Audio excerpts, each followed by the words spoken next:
Immigration is something that all players have done at least once, and I'm sure you've noticed all the issues that come with it, but Lilith has been taking small steps to making it a lot more free to play and low spender friendly.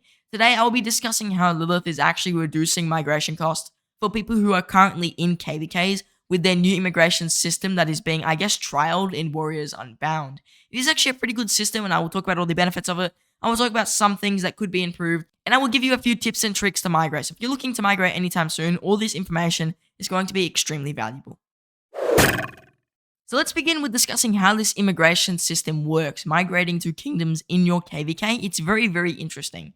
So first of all, you can only migrate to a kingdom that is currently within your KVK. They can be any kingdom that do not have to be in your camp. You don't have to be allied with them. As long as you get accepted by that kingdom, after the immigration begins, which is around 10 days after the Great Ziggurat opens, you can migrate to any kingdom within your KVK for a reduced cost. This cost is still determined by your power, but trust me, this is so much cheaper than it was before.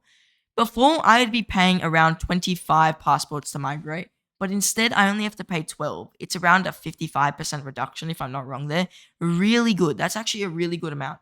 For a 100 million power player who would usually be paying around 150 passports, you only have to pay 73. So this does scale exponentially with the higher your power being, the less passports you will have to pay in total, and the bigger the reduction is. It is really good, so I think that's amazing that they've done that. This is definitely a more free-to-play way of migrating, since you can migrate for less passports, plus it's in your KVK, so you can do some of the tricks I will talk about in a few minutes. This means that migrating to any kingdom in your KVK is much easier than migrating anywhere. Now, there still are some issues with this. Obviously, you still need to get your hands on 12 passports, which is around 7.2 million credits for me. Then also, you can only migrate to kingdoms within your KVK. So if you're in a smaller KVK, maybe you've only got DC'd kingdoms, extremely difficult to really get a good migration going there, unless you want to go from possibly one dead kingdom to another dead kingdom.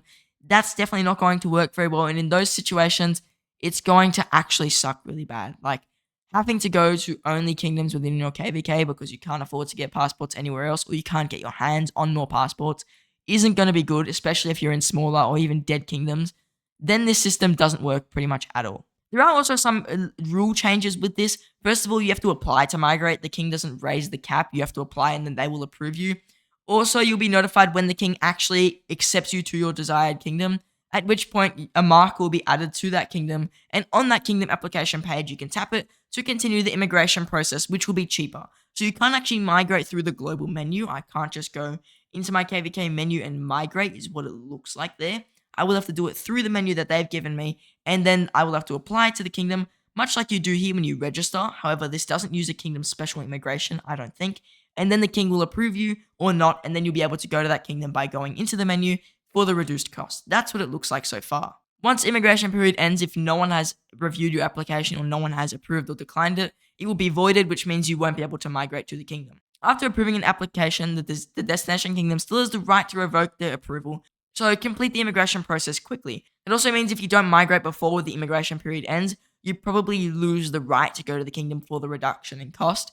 So that is something else to keep in mind. You definitely want to do this within the immigration period. So don't just get the approval and let it sit there. Get the approval and then migrate. Each kingdom has an immigration limit, which can be seen on the immigration application page.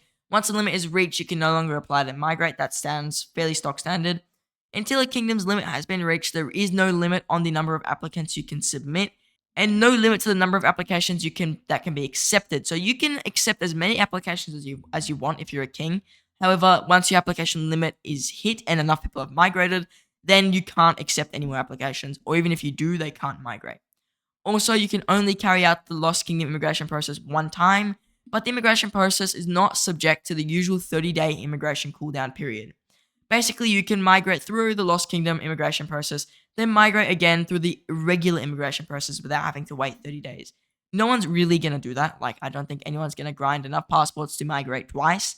That's a lot of passports, especially if you're 100 million power above. You're paying like 200 and something passports at that point. No one's going to have the passports for that, but if for some reason you want to migrate twice, you have the option, I guess. So that is something also to keep in mind. Now, also it looks like here that once immigration begins, the KVK would have already ended. So as such, you can't migrate to a winning kingdom and get the winning rewards. That is something you should keep in mind. If the KVK is over, the rewards are being given out. So if you lose, don't bother trying to migrate to the winning kingdom. You won't get anything in return. Now let's discuss the real issues with immigration as a whole. Well, the issue is how many passports and how difficult it is to access passports to migrate to another kingdom. I am currently 51 million power, which is really a very free to play low spender level. I know a lot of players who don't spend much money and they've got way more power than me. So reaching my power is not obscene. It's not like I'm a 200 million power whale complaining about this. I'm basically your everyday player. And for me to migrate to another kingdom, it's going to cost me 25 passport pages, and that is a lot of passports. In total, if I wanted to get that in alliance credits, each passport costing me around 600,000 credits each, I would need approximately 15 million alliance credits to get enough passports to migrate, let alone finding an alliance that's willing to give me 2.5 million credits from their own alliance shop for me to migrate. Extremely difficult right there if I wanted to migrate out of a kingdom. Even harder if everyone is migrating out of the kingdom. Obviously, you've got your stock standard ways of getting alliance credits by selling and one troop flagging, but really it's going to take me at least 2 to 3 months to grind up enough credits to leave a kingdom. If I'm playing very actively, if I'm basically scrapping and selling all of my blueprints, and if I'm spending 0 alliance credits anywhere else. So it's definitely not easy to leave a kingdom. I had issues with leaving one of my other kingdoms on another account. I had to pay like the king a bunch of resources to actually leave. So in those situations, it's extremely difficult to leave, not to mention the cost that is also extremely difficult. For players who are even higher power than me, like 100 million power, passport costs scaled exponentially. You'd think that their passport cost would be 50 pages.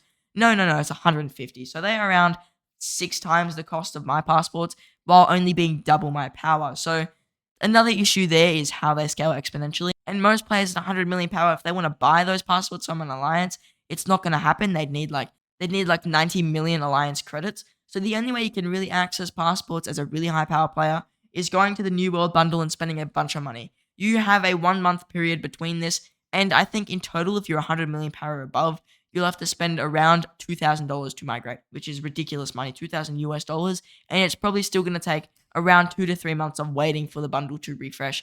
Since it is a monthly refresh, it's not a daily or a weekly refresh, it's once per month that you can access that bundle. Now, obviously, with migration being extremely difficult and a lot of players wanting to migrate, there have been a bunch of workarounds to get access to more passports. First of all, I already mentioned just selling stuff in the Alliance shop. That is a great way to access more passports, especially selling your Ethelflaed heads here. That's going to give you a ton of credits. If you just hit high level art castle or tower and you've got enough books and arrows to sell, they can also give you a small amount of credits as well. Now, also along with this, there are a few tricks which you can do that involve less work than having to grind up a bunch of credits. First of all, you can fill up your hospital, and especially if you're in KVK, you get a massive increase in hospital capacity. So you could have access to around 800,000 units in your hospital, I think it is, if you have a higher VIP, if I'm not mistaken. Hospital capacity 30% here. So yes, you get access to a lot more troops in your hospital the higher your VIP. Now, having 800,000 troops in your hospital is around 8 million power reduction, and that is more than enough to drop probably around 2 power thresholds, which means you have to pay less passports. I'm pretty sure the cost for 40 million is around 10 passports or even less to migrate. We can check here and basically double it. It's around 16 to 17 passports to migrate if you have 45 million power. So if I were to fill up my hospital with full T5, I would go from 50 million to 42 million. So I'd only have to pay 10 passports to migrate. That is very, very good. Filling up your hospital is a great way to really be able to migrate for around 5 passports, sometimes even a lot more, 15 passports cheaper. Yes, you're going to have to pay to heal your hospital, but you could just usually use whatever resources are on hand, since you will lose all your resources when you migrate that are not in token form inside of your inventory. Next, if you're in KVK, if you've killed a bunch of troops, best time to migrate, because if you've killed a ton of troops, you can migrate and those troops won't count to your power until you arrive in your kingdom. For example, I've got around 5 million power of dead troops right here, and once again, that would have put me up another threshold, so I think I'd have to pay around 35 passports to migrate if I had those troops in my city. So really at the end of a KVK is the best time to migrate, with the ability to fill up your hospital and the ability to keep those troops which you killed in the KVK technically as troops that you'll get back, but also they stay as dead troops which don't count towards your power. Now this next trick is only if you have enough credits to buy some passports, and because some kingdom members will just not give you any passports, you may not have R4 in an alliance that has some amount of credits, or you don't have access to getting an R4 in any alliance that have a good amount of credits. The best thing you can actually do is leave whichever alliance you're in, and you can go into your kingdom rankings. You go rankings, and you can choose alliance power or alliance kills. If your kingdom is older, this trick may be impossible to do, but what you can do is you can look around through your alliances here, and you can join a random alliance. If the leader has not been on for a while, you will be granted the leader position, and when you get given that position, you can actually spend whichever credits are in the alliance to buy some amount of passports.